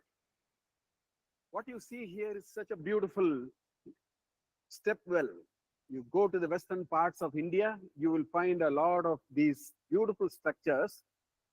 And what do you see? You have everything here. You have aesthetics, you have people getting together, you have temple, you have water. What more you can ask for? This is something representative of what I call it as Indian knowledge system. Welcome to this course, Indian Knowledge Systems, Humanities and Social Sciences. I am Professor Mahadevan from Indian School of Management, Bangalore. Me and two of my colleagues are happy to offer this course to all of you. This is a unique course. As you see, we don't have courses on Indian knowledge systems. And this course will use a textbook authored by Mahadevan, Vinayak Rajat Bhatt, and Pavan Nagendra, published by PHI Learning. That will be the book which we will use for running this course. And this course will have 4 modules. So let me take you a little bit through each of these modules. In the first module, we will have a good introduction to what Indian knowledge system is, followed by again a good introduction to the Vedic corpus, which sets the stage for us to go further. In the second module is all about knowledge and philosophical systems. So we have different schools of philosophy, as some of you might know. So we will talk about them. We will talk about the wisdom through the ages. This country has, an uninterrupted tradition of several thousand years. So there is so much of knowledge and wisdom. So we will take a small snippet of that. Then we will talk about how do you create knowledge framework and classifications and so on. So that forms the second part of this course. Then we'll move on to the third module, which is very interesting. We will talk about linguistics. From 2,700 years back, we could think about how to, process language. Today we talk about natural language processing. Some ideas are there from 2,700 years back. So we will talk about linguistics. And then Indians have significantly contributed to the world of mathematics through the number systems, place value, zero, etc., etc. We will see all of them. That forms the third module of this course. With all these, we'll move on to the fourth module, in which we'll start with health, wellness, and psychology. Very important to all of us. So we'll talk about all of them. Then we'll follow it up with a section on town planning and architecture. We have such beautiful architecture in this country. Therefore, we'll talk about town planning and architecture. And finally, we will talk about public administration and management.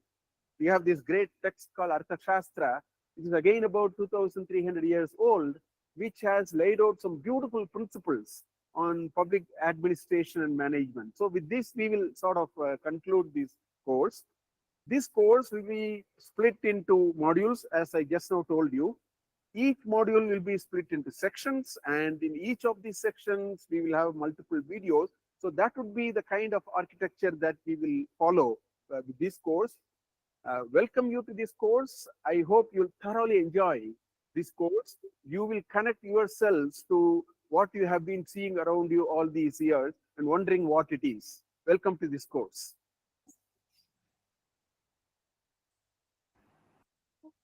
Thank you very much. अब हम PPT की तरफ जाएंगे। 4:30 हो गए हैं और समय भी खत्म हो रहा है, लेकिन फिर भी मैं 2-3 पॉइंट्स जिसको हम थोड़ा स्पर्श करेंगे और मैं मेरा लेक्चर खत्म करती हूँ, क्योंकि आपको आगे का भी लेक्चर है। पीपीटी की तरफ जाएंगे सर। मैंने आपके लिए हाँ, अच्छा किया आपने ये दिखाया। मैंने आपके लिए और 2 कोर्स लाए जो इसी कंटेंट क्रिएशन का एक उदाहरण स्वरूप मैंने आपके सामने पेश करना चाहती थी। उसके पहले मुझे थोड़ा बोलना था, लेकिन वो मैं थोड़ा स्किप करती हूँ, क्योंकि मुझे थोड़ा अलग मोड पे वो लेना था, जिसका एक महत्वपूर्ण उद्देश्य है creation of MOOC courses on ICAS, rediscovering themes for courses. इसका जरा पीपीटी दिखाएंगे आप थोड़ा? इनको दिखाऊंगी मैं। ये नहीं, ये पीडीएफ है, पीडीएफ सेकंड नहीं, आप पीपीटी दिखाइए। आपको rediscovering themes on ICAS related courses, इसमें मैं थोड़ा आपको बताना चाहूंगी, एक आपको दिग्दर्शन मिले कि कोर्स कैसे तैयार होते हैं और किस किस विषय में हम कर सकते हैं। तो थोड़े थीम्स में आपके लिए लाई हूं, आपको शायद अच्छे लगे।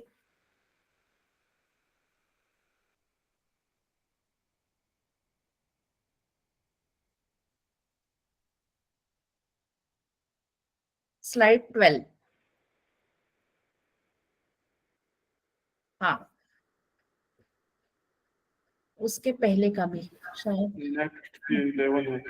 ओके। इसमें थीम्स जो है वो ancient town planning, dietary intake in Ayurveda, water के लिए वो मैंने बनाया था, drug design in Ayurveda, mass communication in Sanskrit journalism, जो मैं आपको दिखाना चाहूंगी, Kautilya's foreign policy and India, art of Avadhanam. Next देखिए सब्जेक्ट, देख सिर्फ टॉपिक आप देखते जाइए जिसमें कोर्स क्रिएशन हो सकता है। Foundational principle of Indian civilisation, appreciating art, Indian intellectual heritage, appreciating Indian aesthetics, introduction to Indian scripts, environmental thoughts in Vedic literature, introduction to gemology. Gemology Vedic मतलब टाउन प्लानिंग, वैदिक environment से लेकर gemmology तक, gemmology मतलब रत्नशास्त्र, वो भी हमारे भारतीय परंपरा, ज्ञान परंपरा में आता है।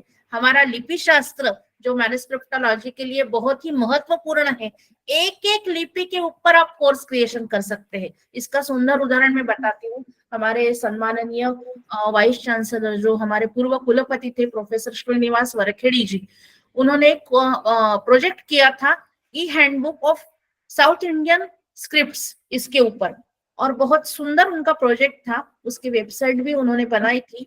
उसमें उन्होंने मलयालम, नलगिरी, तंगेरी ऐसे अनेकानेक 4-5 लिपियां ली थी।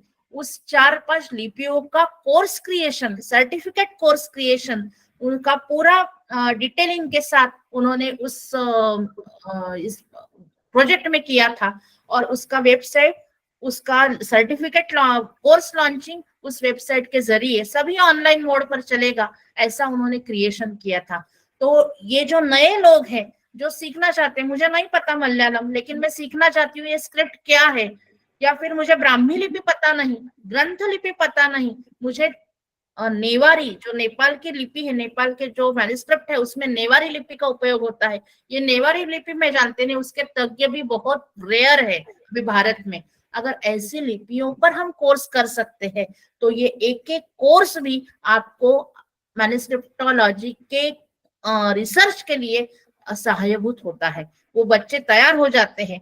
और आज मैं बता सकती हूँ हमारा MRC सेंटर है कालिदास विद्यापीठ का, उसमें हमारे इस ग्रंथ अनेकानेक लिपियों के तज्ञ बच्चे, हमारे जो रिसोर्स पर्सन है, हमारे रिसर्चर्स है, वो तैयार हो चुके हैं। और हम हमारे लिए ही काम नहीं करते हैं, तो हम हमारा जो नागपुर विद्यापीठ है नागपुर में, उसका उनका पूरा मैन्युस्क्रिप्ट सेंटर का काम हमारे बच्चे कर रहे हैं। और अभी इसी बच्चों ने, मैन्युस्क्रिप्टोलॉजी के बच्चों ने हमारे IKS सेंटर के अंतर्गत भारतीय दर्शन के 8 खंडों में उन्होंने कैटलॉगिंग किया है अनेकानेक मैन्युस्क्रिप्ट का। 32,000 manuscripts on Darshan shastras were cataloged by our team, and these were published in 8 volumes. 8 volume में वो पब्लिश हुए हैं। तो ये बहुत बड़ा काम कालिदास विद्यापीठ के IKS सेंटर हुआ है। तो कोर्स क्रिएशन में अगर आप ये दृष्टि रखेंगे तो हमारे ही बच्चे आज हमारे साथ आएंगे। BBA के अंडर जो बच्चे तैयार हो रहे हैं, वो बच्चे आगे झा सर, सूद सर, नैवाल सर, इनके अंडर काम करने आएंगे। हम रिसोर्सेस तैयार कर रहे हैं, हम कोर्स क्रिएशन नहीं कर रहे हैं, हम रिसोर्स क्रिएशन कर रहे हैं। तो course creation is equal to resource creation, ये अगर आपके मन में आ गया, ये आपका मोटो हो गया, तो मुझे लगता नहीं हमारा जो संस्कृत है वो 100 गुना नहीं 1000 गुना, सहस्त्र मारते बोलते हैं ना, वैसे सहस्त्र गुना इसका वर्धन होगा, इसकी वृद्धि होगी। तो ये कोर्सेस का दिग्दर्शन मैंने इसीलिए आपके सामने रखा है। नेक्स्ट 2 कोर्स मैंने आपके लिए लाए थे जो मैंने बनाए थे। एक था हमारा जो PDF सेकंड और PDF थर्ड अभी दिखा दीजिए। कौटिल्य अर्थशास्त्र में आइडेंटिफाई द थीम, इसलिए मैंने आपको ये सब बताने की इच्छुक हूँ कि कितने सारे थीम कौटिल्य अर्थशास्त्र में बनते हैं। मैंने 4-5 ही केवल आपके लिए रखे हैं। पब्लिक एडमिनिस्ट्रेशन है, गवर्नेंस है, इंडियन पॉलिटी, फॉरेन पॉलिसी, और इंट्रोडक्शन का भी एक कोर्स बन सकता है, और टाउन प्लानिंग, जिसमें मैंने एंशिएंट टाउन प्लानिंग पर कोर्स क्रिएट किया। एंशिएंट टाउन प्लानिंग ये कोर्स क्रिएशन हमने किया था। और दूसरा कोर्स क्रिएशन मैंने किया था जो IKS बेस्ड पर modern integrating Sanskrit with modern topic, इस थीम के अंतर्गत हमने diploma in Sanskrit journalism and mass communication, ये कोर्स हमने किया था। आप थोड़ा आगे जाइए, मैं कोर्स यूनिट्स उनको बताना चाहूंगी। जैसे मैंने फर्स्ट कोर्स आपको वीकली बताया, अभी ये दोनों कोर्स में यूनिट वाइज आपको केवल दिखाना चाहूंगी, दिग्दर्शन रूप में है ये कि डिटेलिंग कैसे होता है। अगर संस्कृत जर्नलिज्म का हमारा इतिहास हमें पता नहीं है, जो इतिहास काशी विद्या सुधा निधि से शुरू होता है, 1867 से शुरू होता है, और वो हम आज तक हम अगर लाते हैं तो हमारी परंपरा यूपी की अलग है, दिल्ली में अलग है, भारत महाराष्ट्र के अलग है, नागपुर में विदर्भ में संस्कृत जर्नलिज्म की क्या परंपरा है, इन सभी का साझा। आगे आगे जाइए आप, ये सब डिटेलिंग है, ये स्कीम्स है सब। आप आगे जाइए, यूनिट है उसमें डिटेलिंग है कोर्स का। और आगे जाइए, एम ऑब्जेक्टिव हमने लिखे थे, वो मैं नहीं बताऊंगी, सिर्फ आपको यहाँ रुक जाइए, सिर्फ मैं आपको यूनिट वाइज बताती हूँ। रुक जाइए, पहला पहला पेज है। हाँ हाँ, paper 3, paper 2 and paper 1। Paper 2, paper 1, अभी पेपर 1, यस, बस रुक जाइए। Introduction to Sanskrit journalism. Sanskrit journalism, ये जो कोर्स हमने किया था, मैं बहुत आनंद के साथ आपको साझा कर रही हूँ कि हमने गुरुकुल के हमारे 60 बच्चों को ये कोर्स दिलाया। ये ऑनलाइन मोड पर कोर्स चला क्योंकि तब कोरोना आ गया था। ये अष्टादशी प्रोजेक्ट के अंतर्गत कंप्लीट किया हुआ कोर्स है हमारा, और 60 बच्चे हमारे आज ट्रांसलेशन स्किल में vice versa, Marathi English Hindi Sanskrit vice versa हमारे बच्चे तैयार हो गए हैं। उनको फीचर स्टोरीज बनाना आता है, उनको लैंग्वेज क्रिएशन, लैंग्वेज स्किल से वो ट्रांसलेशन स्किल में हो गए। और दूसरी बात, न्यूज कैसे बनाते हैं उसका एक आइडिया, उसका एक ट्रेनिंग उनको इंटर्नशिप के अंतर्गत हमने कंपलसरी किया था। तो paper 1 introduction to Sanskrit journalism, second paper हमने जो आज पत्रकार बाहर अगर काम करना है, फील्ड में काम करना है, तो उसका हमें personal grooming and communication skill पर हमारा ये पेपर था। और थर्ड पेपर था प्रिंट एंड इलेक्ट्रॉनिक मीडिया पर, और इसके साथ हमने basics of journalism and media, print electronic ये मीडिया का हमने सब उनको ये दिया था, ट्रेनिंग दिया था। और चौथा था हमारा इंटर्नशिप, जिसमें उनको खुद को काम करना है। 100 मार्क की ये इंटर्नशिप थी। आप प्रोजेक्ट कीजिए, असाइनमेंट कीजिए, आप ये कीजिए। तो इसमें बच्चों ने बहुत आनंद से सहभागिता दी है। बच्चों ने वेबसाइट बनाई, बच्चों ने ब्लॉग बनाया, बच्चों ने अनेकानेक प्रकार के न्यूज मीडिया फॉर्म्स जो है वह काम किए। और आज हमारे यहाँ टीम है कि हम ये बच्चों को बता सकते हैं कि आप ये न्यूज बनाइए या फिर इस पर आप लिखिए, तो हमारे बच्चे तैयार हो गए। आज ये स्किल उनको ही उनके लिए काम में आ रहा है, हमें तो आ ही रहा है, लेकिन उनको एक एम्प्लॉयबिलिटी स्किल किया। और ये कोर्स होने के बाद बच्चों ने पूछा, मैडम इसका यूजी हमें चाहिए, इसका डिग्री हमें लेना है। तो आगे अगर हम कोर्स क्रिएशन की उत्सुकता बढ़ाने का स्टेपिंग अगला कोर्स हमें उन लोगों को लिए तैयार कर सकते हैं, जो हमारा काम अभी शुरू है, वो उनके लिए एक जिसको हम बोलेंगे गुण, एक वरदान, एक अच्छा उनको क्या बोलूं मैं, संसाधन रूप में काम में आएगा। तो आज ये कोर्स हमें हम सब जो कोर्स क्रिएटर्स है उनके लिए आनंददायी गिफ्ट हो गया है। और दूसरा कोर्स मेरा था एंशिएंट टाउन प्लानिंग का। आज का रेलेवेंस जो है एंशिएंट टाउन प्लानिंग, जो कौटिल्य अर्थशास्त्र में मयमत्तम, मानसार, समरांगण, सूत्रधार इसमें आता है, और आज का स्मार्ट सिटी। तो relevance of ancient town planning for smart city, इस पर हमारा एक कोर्स बना है। तो ये 3 कोर्स, कंटेंट क्रिएशन उसका भी मैंने पीडीएफ में दिया है। कंटेंट क्रिएशन अगर 2 मिनट में दिखा सकते तो पीडीएफ 3 भी दिखा दीजिए, और फिर मैं कंक्लूड करती हूँ लास्ट स्लाइड से। ये है ancient town planning, its relevance to smart city. Ancient town planning, thought, concept, form and historical background, ये पहला यूनिट है। जाइए आप second unit, a study of urban planning thought in Kautilya Arthashastra, इस पर पूरा अध्याय, पूरा एक अलग विषय हमने एक यूनिट दिया है। नेक्स्ट जाइए, टाउन प्लानिंग यही मेरा कंसेप्ट है, इसलिए मैंने आर्किटेक्चरल टेक्स्ट, मानसार, समरांगण, सूत्रधार एंड मयमत्तम, इस तीनों में से सिर्फ टाउन प्लानिंग लिया है, बाकी किसी को हाथ नहीं लगाया, क्योंकि टाउन प्लानिंग इटसेल्फ बड़ा विषय है। आगे जाइए, और लास्ट में है application of ancient town planning to the smart city concept. इसमें हमारे स्मार्ट सिटी के पिलर्स क्या है, उसकी कंसेप्ट क्या है, उसमें क्या आता है, इसके कई प्रिंसिपल क्या होते हैं, उसका पर्पस क्या है, और इंफ्रास्ट्रक्चर कंसल्टेशन और एप्लीकेबिलिटी कैसे होती है, वो डेवलपमेंट और उसका केस स्टडी मैंने नागपुर सिटी के लिए बताया। तो ये हमारे तीसरा कोर्स इसमें है। तो आईकेएस कंटेंट क्रिएशन जो है, कोर्स क्रिएशन जो है, वो परंपरा को लेकर नए युग को जोड़े, ये कंटेंट क्रिएशन में हमें थोड़ा देखना चाहिए। रेलेवेंस अगर आप लगाएंगे, दिखाएंगे, तो लोग आनंद से जुड़ेंगे, लोग सीखना शुरू करेंगे, बहुत प्यार से सीखेंगे और आपसे डिमांड करेंगे हमें और भी नए नए कोर्स ऐसे सीखने हैं। तो आप सभी को कंटेंट क्रिएशन के लिए मेरी क्रिएटिव शुभकामनाएं। और लास्ट वाला पीपीटी का स्लाइड दिखा दीजिए, फिर मैं कंक्लूड कर देती हूँ।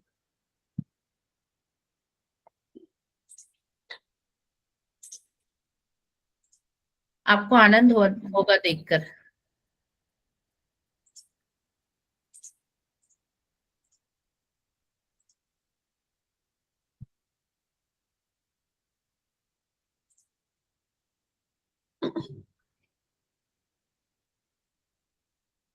उसके पहले का, हाँ, ये कंक्लूजन में जो मुझे बताना है मैं क्रिस्प में बता देती हूँ शॉर्ट में। Course theme should be very clear. आपका माइंड बहुत क्लियर होना चाहिए choosing course theme. Theme wise course layout should be prepare weekly chart wise schedule. ये क्लियर माइंड के आपके ग्लिम्सेस है सब। Teaching proficiency, course instructor should be, Kalidas का शिक्षक का व्याख्या मन में रखना है। Making of impressive videos and PPTs, audio video quality पहले हमने लगाया था, and wide publicity of the course. आपको कोर्स सिर्फ बनाकर नहीं रखना है, उसकी पब्लिसिटी करनी है। ये एडवर्टाइजमेंट भी बहुत जरूरी है ताकि अनेकानेक लोग उसका लाभ ले सके। और लास्ट स्लाइड देखिए, ये सब आपके लिए गिफ्ट मेरी तरफ से। गोपी जनेन बहुशः परिभर्स्यमानः क्रुद्धाम्बयो उद्धृतकरं प्रतितर्जमानः तातं भियेव शरणं हि गवेषमाणः रुद्गह्वरे वसतु घोरसतस्करो में। ये जो गाय मुख से निकाल रहे हैं नवनीत हमारे माखन चोर जी, वो आईकेएस का नवनीत है और वो कभी खत्म नहीं होगा। तो ये नवनीत आप लोगों को बहुत सारा मिले, ऐसे मेरी सकारात्मक और बहुत बहुत सृजनशील शुभकामनाएं आप सबको। और माननीय आपके विभाग प्रमुख, माननीय कुलगुरु, माननीय विभाग प्रमुख और झा सर, उनकी टीम, उनको सादर धन्यवाद। आपको अभी जो भी कुछ पूछना है आप पूछ सकते हैं। बहुत बहुत धन्यवाद मैम। आपने भारतीय ज्ञान परंपरा आईकेएस के न केवल मूक्स में क्या क्या कोर्सेस हो सकते हैं, उसके क्या क्या पाठ्यक्रम हो सकते हैं। अभी तो मुझे लग रहा है कि जो आईकेएस अभी प्रारंभ हुआ है विश्वविद्यालयों में, महाविद्यालयों में, आज भी उसके एक सामान्य जो रेगुलर कोर्स में भी उसकी जरूरत है। और इस व्याख्यान के माध्यम से जो हम सभी अध्यापक लोग यहाँ पर हैं, वो अपने अपने विश्वविद्यालयों में इस प्रकार के कोर्स डिजाइन कर सकते हैं। मूक में तो इसका लाभ हम लेना ही चाहिए, साथ ही अपने विश्वविद्यालयों में अन्य विभागीय छात्रों को और अन्य विधा के जो छात्र हैं उनको अपने ज्ञान परंपरा से अवगत कराने के लिए हमें ये प्रयास करना चाहिए। अत्यंत महत्वपूर्ण व्याख्यान आपका रहा। मैं इसे तो आपका धन्यवाद ज्ञापित करता हूँ। आपने सभी पक्षों को यहाँ पर 1 घंटे 10 मिनट लगभग में, मुझे लग रहा है कि जो पूरी एक उसकी मानचित्र हो सकता है आईकेएस का, वो हमारे सामने रखने का आपने प्रयास किया और हम सभी इससे लाभान्वित हुए होंगे। अभी हमारे साथ हमारे विभागाध्यक्ष प्रोफेसर रिपुसूदन सिंह सर भी जुड़ चुके हैं। तो सर आप प्रणाम जी, प्रणाम, नमस्कार सर। प्रणाम सर, प्रणाम महोदया। एक उत्कृष्ट व्याख्यान जो लग रहा है कि आपने बहुत ही परिश्रम के साथ और इतनी सामग्री दे दी कि भूख तो हम लोग सोच रहे थे कि 1 घंटे की भूख लेके आए थे, लेकिन लगभग आपने काफी वर्षों की जो भूख थी अज्ञानता की, वो आपने मिटा दिया। तो पहली बात तो ये है। और जिस विस्तार में आप ले गई अद्भुत था। और मेरे ख्याल से हमारे सारे जो भी पार्टिसिपेंट्स हैं, विद्यार्थी हैं और हमारे प्रोफेसर्स हैं, उनके लिए निश्चित तौर पर बहुत ही लाभप्रद रहा होगा। और मैं जब आपको सुन रहा था तो मैं सोच रहा था आपका जो पद लिखा है पब्लिक रिलेशन ऑफिसर, मैं वही समझ नहीं पा रहा था। मैं पब्लिक रिलेशन ऑफिसर और आपके जो ज्ञान प्रवाह जो आपका हो रहा है उसके बीच में मैं मतलब एक कड़ी नहीं बैठा पा रहा था। लेकिन निश्चित तौर पर वो पब्लिक रिलेशन ऑफिसर बहुत ही छोटा सा पद है आपकी विद्वता के समक्ष। और जो संस्कृत की जो जानकारी, भारतीय जो परंपरा की जानकारी विस्तार में जो आपने दिया, और सबसे बड़ी बात है कि जब आपने जब एंशिएंट प्लानिंग के बारे में आप चर्चा कर रही है, रूरल अर्बन सिटी प्लानिंग, और उसको स्मार्ट सिटी के साथ जोड़ना, यानी कि प्राचीन ज्ञान की परंपरा में एक कंटिन्यूटी है, एक निरंतरता है, एक परपेचुइटी है। ये सबसे बड़ी बात है। जो सनातनता या सनातन धर्म सिर्फ धर्म तक नहीं सीमित है, वो मतलब हर ज्ञान के हर मतलब पक्ष पर सीमित है, जिसको हम अभी आज के साथ भी जोड़ सकते हैं। सबसे बड़ी बात आपकी ये लगी। मेरा यहाँ एक छोटा सा प्रश्न भी था और एक मेरी उत्सुकता भी थी कि जब आपने जो ज्ञान, भारतीय ज्ञान परंपरा की जब हम लोग चर्चा कर रहे हैं, तो मुझे लग रहा है कि क्या इसमें आपने उसको दिया है। मतलब मेरी जो उत्सुकता थी वो आगे चल के पूरी हो गई है। लेकिन मेरा ये था कि जब भी हम भारतीय ज्ञान परंपरा की चर्चा करते हैं तो वैदिक ज्ञान परंपरा की चर्चा करते हैं, जिसमें कि हम मूल रूप से 5 दर्शन हम लोग चर्चा करते हैं, जिसमें पूर्व मीमांसा, उत्तर मीमांसा, उसके बाद से आपका सांख्य दर्शन इत्यादि जो आपने चर्चा की है, वेदांत की चर्चा आपने की है। तो लेकिन मेरा कहना यह है कि भारतीय ज्ञान परंपरा में हम लोगों को जब हम बताएं, हमने विद्वान साथी जो आईआईटी से भी उनका हमने वीडियो देखा, उसमें बहुत अच्छा लगा। लेकिन मुझे लग रहा है कि वैदिक परंपरा और गैर वैदिक परंपरा को भी उसमें कहीं ना कहीं शुरुआती दौर में लिया जाए, तो उसमें वैदिक परंपरा, गैर वैदिक परंपरा। वैदिक परंपरा के अंदर, वैदिक परंपरा के अंदर तो वो आ गया। गैर वैदिक परंपरा में 2 चीजें आपने ली है। एक तो चारवाक को आपने ले लिया है, बुद्ध दर्शन को आपने ले लिया है, और जैन दर्शन को भी इसमें जोड़ने की जरूरत है। एक तो ये बात होगी।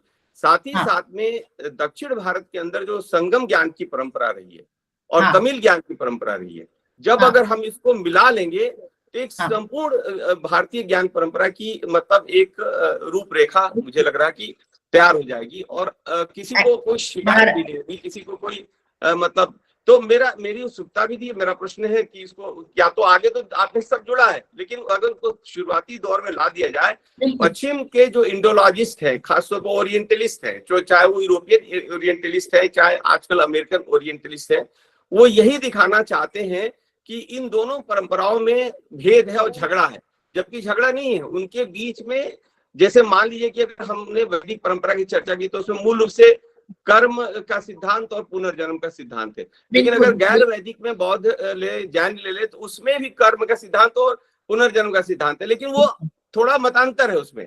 वो दूसरे तरीके से हमारे विद्वानों ने कहा, बुद्ध ने उसको दूसरे तरीके से कहा। तो उसमें कोई भेद नहीं है, डिपार्चर नहीं है, वो कंटिन्यूटी है। और वो कंटिन्यूटी चली आ रही है, जिसमें कि आगे चल के हमको सिख की परंपरा, गुरु नानक की परंपरा भी हमको जोड़नी पड़ेगी।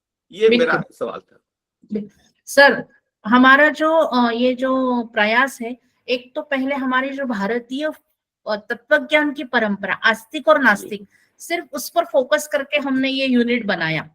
उसको हम बहुत जोड़ सकते हैं, क्योंकि प्रादेशिक, हमारे जैसे महाराष्ट्र में संत साहित्य की बहुत बड़ी परंपरा है, इसमें ही बहुत है। हमारे वहां महानुभाव पंथ है, ऐसे पंथ और ऐसी शाखाएं हर एक प्रदेश में है। लेकिन हम जो प्रोमिनेंटली बोलते हैं, ऊपर से अगर देखते हैं तो हमारा छत्र पहले आस्तिक और नास्तिक में ही जाता है। उसके अंतर्गत अनेकानेक शाखाएं और पंथ निर्माण हुए। उसका अलग से स्वतंत्र विचार हो सकता है, लेकिन उसका अलग यूनिट है। यूनिट मतलब उसके अंतर्गत वो लाना पड़ेगा, क्योंकि नहीं तो है ऐसे प्रादेशिकता में जाएंगे तो हर एक प्रदेश का हो जाएगा। तो इसलिए हमें तमिल, हमारा जो बाकी के भी दर्शन है, उसका भी विचार हो सकता है। लेकिन कोर्स क्रिएशन में हमने केवल उसको एक, जिसको हम बोलते हैं एक सिंहावलोकन के रूप में हमने ये तैयार किया। तो उसके अंतर्गत हमारी पहले भारतीय ज्ञान प्रणाली में भारतीय तत्वज्ञान प्रणाली हमने लाई। उसके अंतर्गत डिटेलिंग में अगर जाएंगे तो हम एक एक प्रदेश के साथ या एक एक पंथ के ऊपर हम अलग अलग कोर्स कर सकते हैं। इसलिए मैंने कहा कि ये सिर्फ ग्लिम्सेस से आपको जो चाहिए वो आप बना सकते हैं। नहीं, जो बिल्कुल, चाहिए उसमें वाइड स्कोप है बिल्कुल, इसके लिए।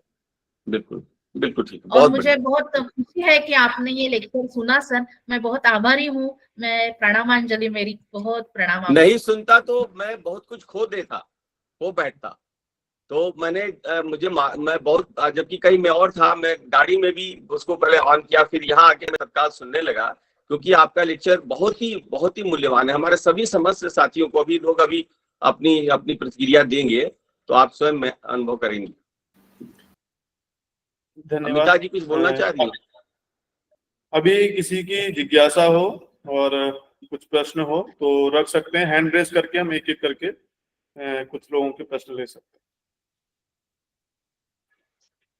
नमस्कार मैडम, नमस्कार सर। जी बोलिए। यही कहना चाहती हूँ कि मैडम ने हमें इतने सारे विषय दे दिए और हमें सोचने के लिए इतना बड़ा एरिया दे दिया कि हम सभी जितने लोग जुड़े हुए हैं सबको कुछ न कुछ उसमें से नया जरूर मिला, और निसंदेह हम लोग उसमें से कुछ नया लेकर के आगे बढ़ने का प्रयास करेंगे। और इतने बहुमूल्य लेक्चर के लिए मैडम बहुत बहुत धन्यवाद आपका। नमस्कार जी, प्रणाम। मूल चंद्र जी। जी सर, पहले बात तो ये, मैम को सादर प्रणाम करता हूँ, क्योंकि ये विषय बहुत व्यापक है, बहुत विस्तृत रहा है, और मैम ने बहुत ही अल्पकाल में ही और सुचारू रूप से हम लोगों को समझाने का प्रयास किया है, और पूर्ण हम लोग सफल भी हुए हैं। मेरा एक प्रश्न था कि रत्न शास्त्र पर जैसे बनाए जाए, हाँ, तो इस पर कैसे थोड़ा सा अगर रत्न शास्त्र पर हमारे यहाँ स्टार्टिंग की जाए मने को।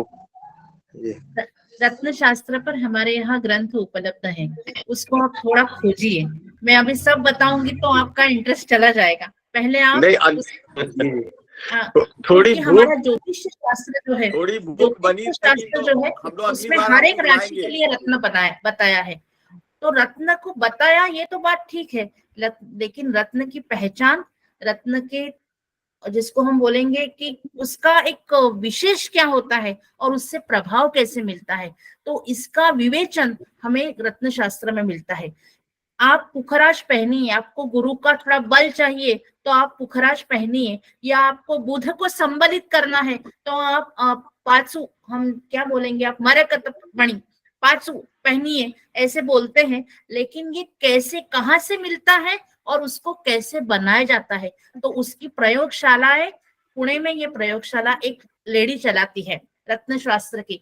तो ऐसी प्रयोगशालाएं हमारे भारत में है कि ये जेमोलॉजिस्ट, ये करियर विषय है, करियर का विषय है। अगर ये इस पर आपको कोर्सेस बनाने हैं तो आपको संस्कृत का सहारा, बेस, ज्योतिष का सहारा, जेमोलॉजी और ज्योतिष, इसका घना संबंध है। इस घने संबंध को लेकर आपको ये कोर्स क्रिएशन करना पड़ेगा। बहुत सुंदर कोर्स होगा, इसको बहुत लोकप्रियता मिलेगी, क्योंकि जो हमसे मन से जुड़े हुए विषय होते हैं ना, उसमें ज्योतिष हमारा विषय है। कल क्या होगा, और सच रत्न पहनने से कुछ होता है क्या, इस पर हमारा जो एक अविश्वास भी होता है, और सच होता है क्या, ये दुविधा भी होती है। इन दोनों का निराकरण इस कोर्स से, इस रत्न विशेष से होगा। तो ये यानी मुझे बहुत आनंद होता है ये शेयर करने में भी कि ऐसी जेमोलॉजी की परंपरा हमारे भारतीय ज्ञान परंपरा में है, ये शास्त्र हमारे परंपरा में है, ये भी लोगों को मालूम नहीं। केवल ज्योतिषी बोलता है और रत्न पहनो, इतना ही उसका संबंध नहीं है। तो रत्न कैसे बनता है और उसको कैसे पहचानते हैं, क्योंकि हम तो हीरा लेते हैं, सब हीरे खोटे हैं क्योंकि वो अमेरिकन डायमंड है। सच्चा हीरा, खरा हीरा मिलना और हमने सोनार से, मतलब जो गोल्ड स्मिथ है, उससे मिलाना, सच बताती हूँ बहुत कठिन है। बोलते हैं लोग हीरा है, लेकिन सच वाला हीरा बहुत महंगा होता है और उसकी पहचान हम लोगों को नहीं होती, इसलिए वो बहुत बहुत श्रीमंत हो जाते हैं और हम लेकर बोलते हैं नहीं हमने हीरा पहनना। तो ये इसमें करोड़ों खरबों का बिजनेस भी है। बिल्कुल वाले में खरबों का बिजनेस है। और आपको मालूम होगा कि बाहर के देशों में सोना है, हीरे हाँ, हैं, लेकिन वो सब हाँ, भारत में ही बनते हैं और भारत में भारत ही से बनते बन हैं। के ही जाते हैं। कारीगर और हमारे पास है। हमें खरे हीरे का ज्ञान नहीं है, मैं बताना चाहूंगी। और हाँ, संस्कृत के लोग ऐसे तैयार होने चाहिए, जेमोलॉजिस्ट, कि हाँ ये इनके पास जाओ, ये बता देगा कि ये जो लिया हुआ ग्रह का खड़ा है, वो जो स्टोन है, वो सच में पुखराज है क्या, सच में पांचू है क्या, सच में हीरा है क्या। ये बनने वाले लोग चाहिए। ये कंटेंट क्रिएशन ऐसे बहुत रिसोर्स अच्छा है। तैयार करे, तो ही इसका मतलब है, तो ही इसका एक सार्थता है, इसका यथार्थता है। धन्यवाद। बहुत बहुत और आभार मैम। और किन्हीं का कोई प्रश्न हो? प्रणाम प्रणाम महोदय। नमस्कार। मेरा मैम कोई प्रश्न तो नहीं है, क्योंकि प्रश्न की तो आपने बीच में वो जिसको कहते संभावना नहीं छोड़ी है, क्योंकि सभी संभावना नहीं प्रश्नों का आप साथ साथ ही उत्तर देती गई। मेरी एक ये था कि जो आपने मूक्स के इसमें इतने सारे हमें विषय बताए, और जैसे रतन से संबंधित बताया, तो अगर मूक्स में ही रतन का कोई पाठ्यक्रम ऐसा बन जाता, तो मुझे लगता है कि घर बैठे हमारे बहुत सारे ऐसे जो विद्यार्थी होंगे, या जो भी जिनकी जिज्ञासा होगी, वो जिसको कहते हैं घर बैठे ही अगर ओपन ऑनलाइन क्लासेस में ही जिसकी जिज्ञासा, और जैसे सर महोदय ने भी कहा अभी कि ये तो बहुत बड़ा एक बिजनेस भी हो सकता है, तो एक आजीविका का भी अच्छा साधन वो बन सकता है। और इस विषय में इंटर्नशिप होती है रत्न की प्रयोगशाला में, और सोनार जो गोल्ड स्मिथ होता है, आप जिसको क्या बोलेंगे, क्या बोलते हैं हिंदी में, सुनहार, सुनहार के पास सोनार। जाकर आपको सीखने का अवसर है। और कोई भी ज्ञान ऐसा फट से सुनहार नहीं देते हैं, वहां अंदर होकर काम करना पड़ता है। तो सीखना काम पड़ेगा। ही आप लोगों को सीखने को मिलेगा। ये विषय प्रयोग का विषय है, न कि थ्योरी का विषय। कंटेंट क्रिएशन हाँ में जी। ये जो कोर्स क्रिएशन आप मूक में करेंगे, उसमें स्किल बेस्ड डेवलपमेंट जरूर रखिए। इसमें एम्प्लॉयबिलिटी स्किल भी बढ़ेगी, इसमें हमारे रिसोर्सेस भी बढ़ेंगे, और हमारा संस्कृत ये प्रयोगाभिमुख, रोजगाराभिमुख, या और जिसको हम बोलते हैं प्रैक्टिकल एप्लीकेबिलिटी जिसको बोलते हैं, ऐसा प्रयोग विधान लोगों को दिखना चाहिए। मेरा जो इम्फोसिस है वो इस पर ज्यादा है। हमें और मैम सबसे बड़ी आपकी एक विशेषता जो मुझे लगी आज के आपके व्याख्यान से, कि आप संक्षिप्त शब्दों में इतना बहुमूल्य ज्ञान देते हैं, ये मुझे लगता है आपके आज के व्याख्यान से मुझे बहुत ही एक कि आपके भीतर ये बहुत ही अच्छी विशेषता है कि आप संक्षिप्त में आपने इतना कुछ बताया है कि मैं साथ साथ में डायरी में लिख रही थी, मैं पढ़ूंगी आराम से उसको। और मैंने बहुत कुछ सीखा, बहुत कुछ सीखा मैम। धन्यवाद मैम, आपका बहुत बहुत धन्यवाद मैम। धन्यवाद। और किन्हीं का कोई प्रश्न हो? महोदय मैं कुछ बोलना चाहता हूँ। नमस्ते हाँ। रेणुका बोकार महोदय। नमस्कार। प्रणाम। नमस्कार। प्रणाम। रेणुका बोकार महोदयस्य मार्गनिर्देशने एव प्रथम जर्नलिज्म कोर्स् अहं कृतवान्। अस्य विश्वविद्यालये अरे वाह। कक्षता एव। नमस्कार। तदेव महोदय पुनः दर्शनम् अभवत्। और बहु सुन्दरं व्याख्यानं प्रदत्तवती महोदय। प्रणामं ज्ञापयामि। राम महोदयेभ्यो अपि, रिपुसूदन महोदयेभ्यो अपि, इतोपि विपिन कुमार झा महोदयेभ्यो अपि प्रणामं ज्ञापयामि। अस्तु अस्तु। अन्यः कोऽपि? तो मुझे लग रहा है कि सभी, क्योंकि इस पे जिज्ञासाएं कम, अब इस पे मैम ने इतने जो विषय बताए हैं उनमें रिसर्च अन्वेषण की और उसमें खोजने की हम लोगों को जरूरत है। तो जिज्ञासाएं सभी की होंगी। तो अभी वो विषय हमें पता नहीं है, तो उसमें बहुत सारी समस्याएं भी आएंगी, क्योंकि हम पहली बार उनको किसी पुस्तक में ढूंढ रहे होंगे। अनुवाद की समस्याएं आ सकती हैं, जैसे बहुत सारे ग्रंथ, प्राचीन ग्रंथ है, उनके उस प्रकार से अनुवाद भी अभी उपलब्ध नहीं है। तो अवश्य ही ये जो सारे विषय होंगे वो हम सभी के लिए लाभकारी होंगे। और जैसे मैम ने शुरू में ही बताया कि हम ऐसे कोर्स बनाएं जिससे छात्रों को उनके भविष्य के लिए कुछ लाभ मिले, उनको रोजगार के विषय में। जैसे जर्नलिज्म को मैम ने बताया कि हमने उसको उस प्रकार से जोड़ा, तो बहुत सारे लोगों को उससे रोजगार के अवसर पैदा हुए हैं। और वो जो जर्नलिज्म का आज इतना बड़ा फील्ड है, तो हम दूसरे क्षेत्रों में आज हम देखते हैं कि संस्कृत का एक चैनल, जो न्यूज वार्तावली इत्यादि जो एपिसोड आते हैं, उनमें बहुत सारे लोगों की जरूरत है, लेकिन उसमें अभी भी उस प्रकार के लोग नहीं मिल पाते हैं जिनकी कंप्यूटर में उस प्रकार का ज्ञान हो, और संस्कृत जो बताया कि समाचार कैसे लिखे जाते हैं। तो अवश्य इस प्रकार के जो पाठ्यक्रम है वो छात्रों के लिए रोजगार के लिए और जो बार बार समस्या आती है कि संस्कृत में रोजगार के अवसर कैसे हैं, तो ये भारतीय ज्ञान परंपरा हमें फिर से जो हमारी प्राचीन सभ्यता है जिसमें हम कहते हैं कि हम विश्वगुरु थे, वो किस प्रकार थे, तो इन पाठ्यक्रमों के माध्यम से अवश्य ही हम उसको कुछ हद तक पूरा कर सकते हैं आज के इस आधुनिक युग में भी। और तो इसलिए बहुत महत्वपूर्ण विषय है। हम सभी, मैं तो सभी से आशा करता हूँ, हम लोगों ने भी एक कोर्स यहाँ पर अन्य विभाग के छात्रों के लिए बनाया, इंडियन नॉलेज सिस्टम, और उसमें हम देखते हैं कि बहुत बच्चे बहुत इंटरेस्टेड होते हैं और फिजिक्स केमिस्ट्री के बच्चे आकर बताते हैं कि हमें अब मल्टीडिसिप्लिनरी कुछ ऐसा वर्क करना है कि उसमें दोनों में समान सिद्धांत हमको दिखाई देते हैं, जो बात हम बार बार कहते हैं कि हमारे पास विज्ञान की इतनी प्राचीन परंपरा है।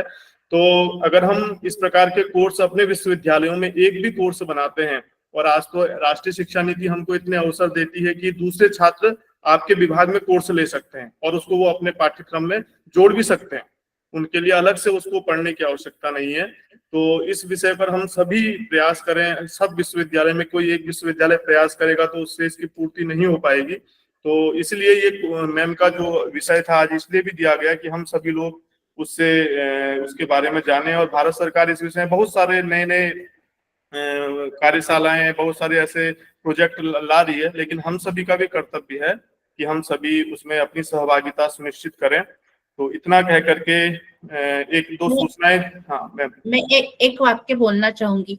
पहला जो कोर्स मैंने आपको बताया, IKS humanities and social sciences, ये चाणक्य यूनिवर्सिटी ने बनाया हुआ कोर्स है।